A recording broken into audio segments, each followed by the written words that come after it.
Hello and welcome to Sports Talk, a wrap-up of the fall sports season at East Brunswick High School. Hi, I'm Ken Saroka, and I'm joined in studio by the Supervisor of Athletics, Frank Malta. And Frank, we're going to start something new. We're not going to talk about sports teams right now, but we're going to talk about a handful of our student athletes who have done special things during this fall season. And first we'll start with Nicole Manaseski. And this GMC kind of student representative liaison program that's been instituted. Yeah, so thanks for having me first off. But yes, Nicole Manaseski is our representative for the GMC. It's our leadership council. Frank Malta actually runs it. She's a three-sport athlete for us, and she gets together with other representatives from each of the GMC schools. They share ideas, talk about sportsmanship, talk about the seasons, talk about improvements to be made, with the GMC and how we run our tournaments, our seasons, and really gets the kids together to share some ideas. And this is the first time that they've sought out student advice and student opinions like this in such a large forum? No, they've done this for quite some time. This has been an ongoing process that the GMC has implemented to get some feedback. They want to hear from the student athletes themselves, and I think Nicole is a wonderful representation of East Brunswick. Excellent. And of course, Title IX has come into focus, being the anniversary of it, 50th anniversary, I believe, of Title IX. Yep. And we have a representative there who also is discussing these kind of important issues. So Danielle Lederman had the opportunity to share the day with representatives from each of the high schools in New Jersey, and then some women from New Jersey who were now leaders in sport. Bonnie Bernstein is a TV personality. She was one of the representatives there, and Danielle had an opportunity to listen to her and then give feedback with some of the other representatives from each of the high schools in New Jersey. And we also have several scholar athletes who have signed their national letters of intent to go on in and pursue athletics at the college level. So ironically, talking about Title IX, our four signees this year were females. Naomi Karki is going to play tennis at Rutgers. Annika Shankar is going to play tennis at Quinnipiac. Claudia Mattiasi is going to attend Kutztown, and she's going to be on the acrobatics and tumbling team. And Tamia L., who plays girls basketball for us, is going to Goldie Beacom. So we celebrated them at our signing day last week at the high school. So it was another good day to celebrate our athletes, and yet four females as we talk about Title IX. And that's something we'll be doing again after in the fall, winter season, and in the spring season, those letter of intent days, right? Yeah, so we do another day in the spring, and we include all our athletes, even athletes that are not signing letters of intent that have now contacted schools and are going to attend and participate in those sports. And it's a pretty fun day. I love those 2 days. Great day to get our kids together, celebrate them, get their families there. A lot of fun when we do that. All right, so now let's draw our attention to the sports teams, and we start with the highlight, I guess, of the fall season, the girls' tennis team. Yeah, one of them. Our girls' tennis team won the GMC championship again. They won the red division. They had a very strong season. They've now put together, I think, 3 or 4 back-to-back seasons of, really leading and dominating the GMC. Annika Shankar was a GMC champion at first singles. Katie Wong won the GMC championship at second singles. Coach Mangino was our girls tennis coach of the year in the GMC. Just fun to watch our athletes compete, and especially with what we were doing on the tennis courts. We've been playing some really good tennis and really just being the leaders in the GMC right now. Okay. And now gymnastics, another shining star moment here. We led off with more of the kind of women's perspective here in sports, and the gymnastics team did a wonderful job. The McSweeney's dominate again. Yeah, they did. Kat was our Central Jersey sectional individual champion, and then Kat was first in the bars and first in the floor, and took 6th all around in the state. So she had a very strong season this year, and then. At the GMC Championships, Dasha Patel placed 9th on the beam, 5th on the floor. She was 9th all around. Ariana Sweeney became the GMC Floor Champion, and she placed 6th all around.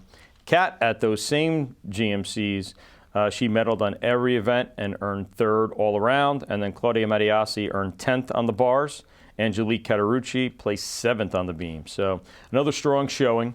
And then we represented well at the state. I think at the sectional finals, we had the 4th highest score in the state. We took 2nd at our section, And then when we got to the state finals and the state championships, we finished 6th in the state. So very strong showing. Our girls do a fantastic job, and they do a great job of representing not only East Brunswick in these events, but just representing East Brunswick on a whole. Yeah, and then you've had, and last year at this time we were talking again about the gymnastics team and these wonderful individuals who are participating at such a high level. Yes, very high level. Yeah, I mean, this is something I guess you train it when they're really young and they just work, and now they have an opportunity to perform at this level and potentially at college level. As you mentioned, one of the young ladies is going to go to Kutztown in this.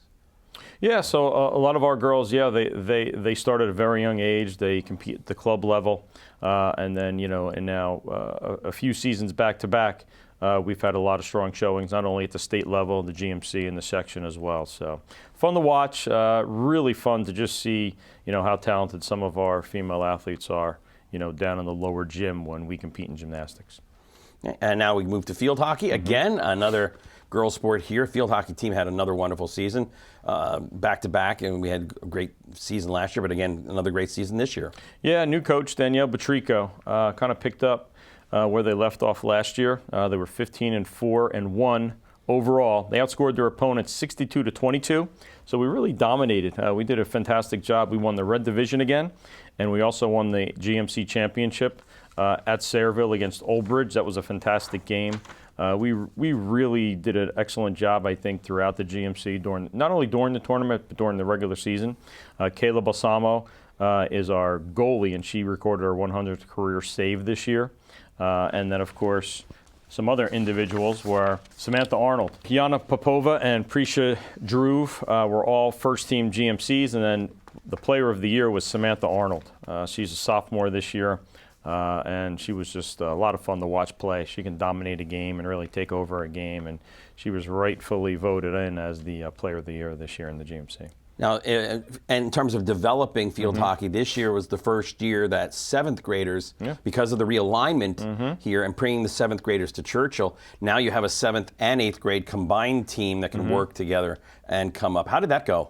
Yeah, it was wonderful. Cindy Todorov has done a fantastic job, not only with the EB Rec, but taking over our middle school program a few years ago, and she stepped down from our head coach position. And I call her the Pied Piper.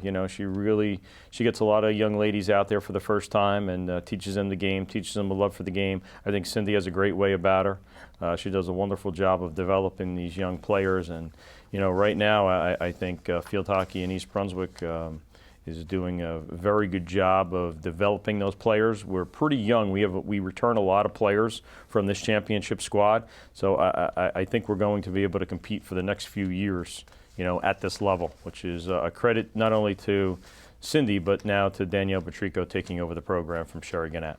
Okay. Girls soccer had an excellent year. And again, we're looking at the record. It's 19-2-1. It's incredible to think that when you play 22 games and you don't win 3 of them. Let's say you draw 1 and you lose 2. That is again another strong program that we've had over the course of 30 years now that I've been here at East Brunswick. Very consistent. This year we did it too in a lot of tight games. We didn't score a lot of goals, but we scored goals at the right time to win games, and I think that was kind of the story of our season. We dominated the GMC again, as you said, 19-2-1. We won the Red Division, won the GMC tournament again at Woodbridge in a shootout at the end and kicks. Michaela Mandler, Claudia Volino, Nicole Manaseski were all Red Division players. And then Michaela and Claudia were also all GMC, first team all GMC. Claudia had a wonderful season in goal. She was a lot of fun to watch. She was really a cornerstone for our team this year. She did a fantastic job and played a big part in that GMC tournament championship. She scored the first goal in the kicks, and then she had a bunch of saves there to finish that thing off for us. And she had a good day. It was a wonderful day, and she had a great season. She was fun to watch.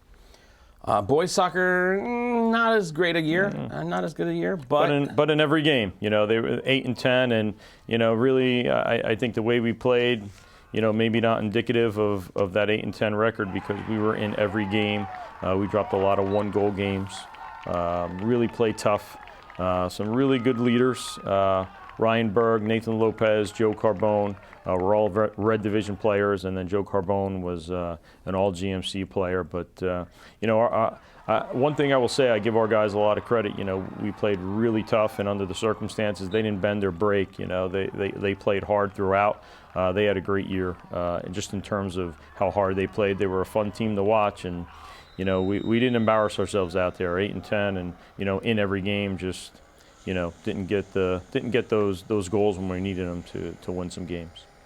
The soccer team's got a chance to play on our field now, right? Yes. This year, the stadium, the football field the turf was fixed. Yeah. So they got a chance to come back and play home. Last year, none of the teams could do that because the torrential rains flooded out in late August. So that must have been something unique. I mean, how did the players react to coming back and playing on J. Doyle Field? Yeah, they were excited. I think to have that stadium back and to be able to practice and play on there again and compete out there. I think everybody was happy. It was a little sigh of relief from everyone to be back out there. And, things got back to normal. And they hadn't been for about a year, but they are now, and we get to celebrate and use and really showcase our stadium because it's a beautiful place, J. Doyle Field, and the stadium in and of itself to be able to play and compete there it's a great environment. Let's talk a little bit about the reconstruction effort there on the field. Mm-hmm. The reconstruction not only includes replacing the turf and making sure the drainage now works better, but it's also the track around the outside. Yeah. Why was the track replaced? I thought the track looked reasonably good. The track was beat up too, and generally when you replace the turf, you replace the track. If you do it right, you do both at the same time, and I think we did. Both of them were ready to be replaced, and it really is now. When you come back, it's the same, but it's changed a bit with our colors on the track, and it's just it looks beautiful. They did a fantastic job.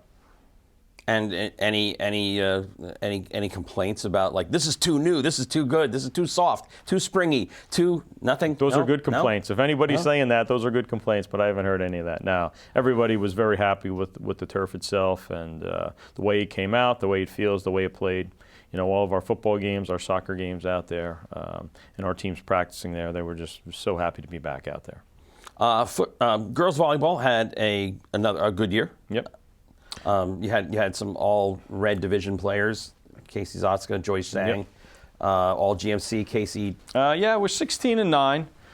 Finished third in the Red. We were 11-1 at home, 5-8 away from home. So I guess that's kind of a telling thing, right? We definitely felt more comfortable at home playing. But we competed in every game. We had some injuries mid-year. Maybe derailed us a little bit, but we hung in there. We played so tough. Our girls volleyball program is coming off back-to-back sectional championships, and these girls this year with Coach Portera really competed, played hard within the GMC. So it's a good group of girls and a nice group of girls coming back next year to build upon this year. All right. Now we'll get to the football team. Yep. Yeah, it was a tough year. It was a tough year. Yeah, a little bit. 1-8. One of those years I think where we hung in, played tough, in the first half. Second half kind of wore us down a little bit, and that's where some teams took control of us. But we definitely competed. I think Coach Steinfeld and his staff, really did a very good job of preparing our guys. We had a great group of senior leaders this year that led the way for us, and they worked hard every day in practice. They worked hard on game day, and weren't able to compete with some of the teams on our schedule this year. Kind of the prize from being 8-2 last year. You move up to a tougher division this year, and it was a tougher division. We struggled. Let's talk about that. The merger of the GMC with that Northern League and creating the Super Conference. Yep. The Super Conference. Mm-hmm. Is that going to hurt us or help us? You said we had a good year last year, and all of a sudden now we get promoted up, but not being a traditional football power. Is that hurtful or harmful to this? No, you want to compete at the highest level. When you're 8-2, you want to be able to move up and challenge yourself and see what that's about. I think when you're able to play against those teams, you really get to measure yourself, and then I think it forces you to have to work a little bit harder for that next year to be able to compete in that division. So now you're on a two-year scale. So we'll play that same schedule, opposite home sites next year. and now we know what we're in for, and now we know that how we have to prepare to, be able to play at that level. But yeah, you want to play there. You don't want to be mediocre. That's not. I don't think that's why anybody does what we do here. You want to be able to challenge yourself and be able to play up with the big boys and with the big dogs, and have an opportunity to win championships there. Any regrets at not playing the Turkey Bowl, the Battle of Route 18 against Old Bridge on Thanksgiving? Yeah, that's one thing I miss. In the schools that I've been on in the past and here, I miss that Thanksgiving Day game. It's always a fun game to be a part of. Nothing like that day, just kind of waking up early, a little brisk in the air, and being able to go out, play football, and then go and have a great Thanksgiving Day meal. So I had the opportunity to broadcast one of those games years ago, and there was that Christmas in the air, a little bit of flurries coming by. Yep. You're up there in the press box, and we didn't win, but it was a close game. Yeah. And in the crowds, both sides of the stadium filled. It was like, and I grew up with that tradition too. In growing up in Bucks County, Pennsylvania, there was our traditional games all over. The rival high schools, high schools within the same district. They would always play, either on Thanksgiving or the Friday after. But I do miss that in a way. I miss that too, and I understand the state playoffs, and they want to make sure that a team that's in the state playoffs doesn't have to turn around and play a meaningless game on Thursday when they've got a state playoff game the following Saturday or the following week. Yeah, I think that's why they've gone away from it. So many schools have gone away from it. But yeah, it's definitely a game that I miss. I enjoyed those games. And in the fall sports, we have cross country. Yep. Yeah, so our freshman boys won the Red Division Championship. Our girls and boys at the varsity level competed, ran well, but really weren't quite there this year. Good group of kids, though. A lot coming back into onto that cross-country team next fall, so looking forward to seeing them develop another year and then be able to compete next fall.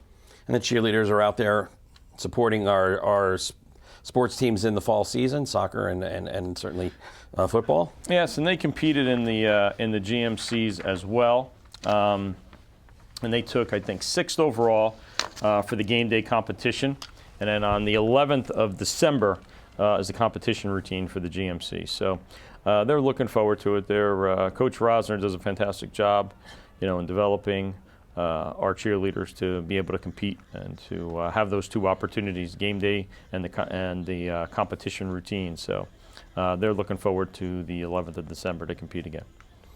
And they'll be out supporting the basketball team. Do they cheer at wrestling matches too? Yeah, they do. Yes, they good. do. So it's great to see them out there. They do like I said, they do a very good job. They work very hard to be prepared, and it's a lot of new faces this year. They graduated a lot of their seniors last year, and now they're developing a new core to be the staple for our cheerleading teams.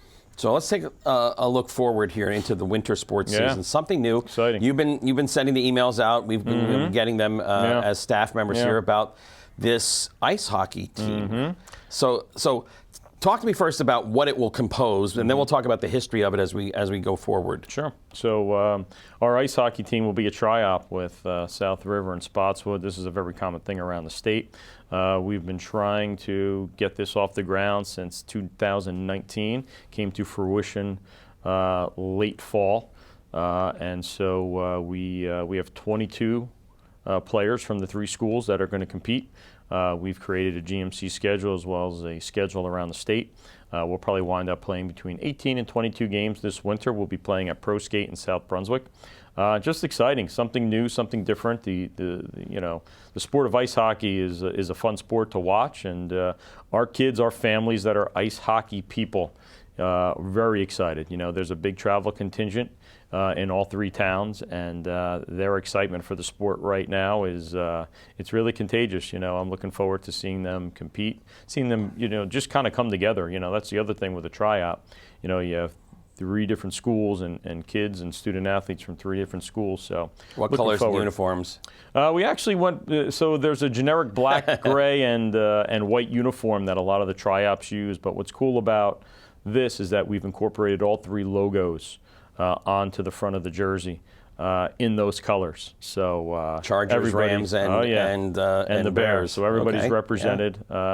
And they look good. We did a really good job, I think, coming up with this design. And like I said, it's an exciting time, and I'm looking forward to allowing these student athletes and seeing these student athletes compete on our ice hockey team. Now, is this something that is being parent funded as a tryout first before it becomes part of a budgeted sports program? Yeah, this year it is being parent funded, and it is co-ed too. We have 3 or 4 females that are going to be competing with the males on the team. That also has become very common throughout the NJSIA and the state and the ice hockey teams. And yeah, so really looking forward to seeing this season. It'll be something different, and I'm excited to get out to pro skate and see us play.